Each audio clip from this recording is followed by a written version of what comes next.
না, আমার দুনিয়ার প্রতি কোনো লোভ নাই। কিন্তু আল্লাহর বান্দি, আমি তো হতভম্ব হয়ে গেলাম। আপনার গলায় যে হারটা দেখতেছি, ওই হারটা আমার বড় পরিচিত মনে হয়। আল্লাহর বান্দি, এই হারটা আমি মক্কার একটা গলিতে কুড়িয়ে পেয়েছিলাম। এমনই একটা হার মক্কার একটা গলিতে আমি পেয়েছিলাম। ওই মুরব্বী হারওয়ালার বাড়িও আপনাদের এই আমান দেশে ছিল। আমি আমার আমানতদারিতা ঠিক রেখে মুরব্বীর হাতে হারটা ফেরত দিয়েছিলাম। এই ফেরত দেওয়ার বিনিময় তিনি আমাকে 500 রিয়াল দিয়েছিল, 500 টাকা দিয়েছিল। কিন্তু আমি আমার আল্লাহর পক্ষ থেকে বদলা গ্রহণ করব।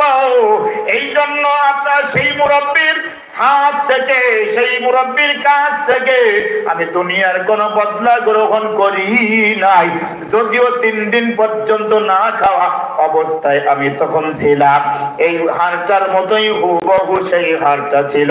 এই জন্য বড় আশ্চর্য হয়ে যায়, আরে কেমনে একই জিনিস, আল্লাহু আকবার, একই মিল, এইখানে কেমনে আপনার গলায় সেই হারটার মতো দেখলাম। এই জন্য হারের দিকে তাকিয়ে রয়েছি। কথাটা বলতে দেরি আছে, মেয়েটা বসা থেকে দাঁড়িয়ে বললেন, একটা দৌড় দিয়ে কাজী আবু বকরের কাছে আইসা গলাটা জড়াইয়া ধরিয়া বলে, এ আপনি কি তাহলে সেই মক্কার যুবক নওজোয়ান কাজী আবু বকর? আপনার কথা আমার বাবা ইন্তেকালের সময় কতবার যে জবানে নিছে, তার কোনো হিসাব নাই। এর কাজী আবু বকর, আপনি যে হারের কথা বলছেন সেই হারটাই আমার গলার হার। জোরে করে বলেন আল্লাহু আকবার। ও কাজী আবু বকর, আপনি যে মুরব্বীর কথা বলছেন ওই মুরব্বী আর কেউ না, আমার জন্মদাতা পিতা, আমার বাবা। আমার বাবা কাজী আবু বকর আপনার ঘটনা আমাকে সব খুলে বলছেন, কিন্তু আমি তো বুঝতে পারি না আপনি সেই কাজী আবু বকর। আপনাকে আমি সন্দেহ করেছি, মাফ করে দিয়ে, ক্ষমা করে দিয়েন।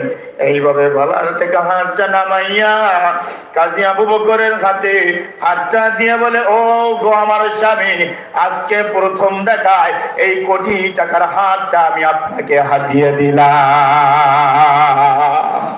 আপনি চাইলে এটা দুনিয়ার কাছে ব্যবহার করতে পারবেন, আপনি চাইলে এটা সাদাকাও করে দিতে পারবেন। ইতিহাস লেখে কাজী আবু বকর এই কোটি টাকার হাতটা আল্লাহর রাস্তায় সম্পূর্ণটাই দান করে দিয়েছে। সুবহানাল্লাহ। কেন দান করলেন? আল্লাহ বলেন, ওয়ানফিকু মিম্মা জাআলাকুম মুস্তাখলাফিনা ফি। এরা দুনিয়ায় কোনো মালিক নাই, দুনিয়ার সম্পদের কোনো মালিক নাই। সমস্ত সম্পদের মালিক একজন, তিনি কে? আওয়াজ দিয়ে বলেন কে? তাহলে আমরা 10 তলা বিল্ডিং করলাম, আমি কি? আমি কে? আমি ওই 10 তলা বিল্ডিং এর উত্তরাধিকারী। মুস্তাখলাফিনা ফি, এই সম্পদের উত্তরাধিকারী আমি আপনি, এই সম্পদের উত্তরাধিকারী আপনি। উত্তরাধিকারী শব্দ দেখলেই বুঝতে হবে এটা অন্য একজন মালিক, ঠিক কিনা জোরে বলেন। গোটা পৃথিবীর সম্পদের, টাকা পয়সা, অর্থের মালিক একজন, তিনি হলেন আল্লাহ, অন্য কেউ মালিক না।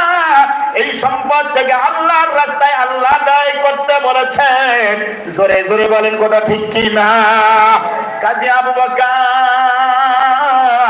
1 কোটি টাকার সম্পদ পূর্ণটাই আল্লাহর রাস্তায় দান করে দিলেন। জোরে বলেন সুবহানাল্লাহ। এ মুসলমান ভাইরা, আমি বলেছিলাম ইমানদার যদি হতে পারে আল্লাহ দুনিয়াও তাকে বদলা দান করেন। প্রমাণ পেয়েছেন তো?